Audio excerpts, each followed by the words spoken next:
I'm sorry, I need to interview you. This is just interview. Okay, So, sure. because I wanted to extend my stay. So that Mona manager didn't want me to extend my stay. So that is that correct? Yes, that's the memo they put down. Okay, that Mona.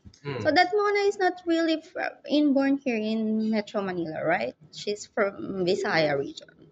I think I'm not sure. Okay. So because she used the word discrimination, she's the one discriminating me. That's what Hmm. I wanted to know, the people to know. This is horrible because from Metro Manila. I'm in Quezon City, Metro Manila, and Hmm. this hotel is standing inside the Luzon Metro Manila vicinity, which is our territory, which is our Metro Manila people's territory, not Visayan Hmm. territory. So that's what I wanted to clear up. That's it. Thank you.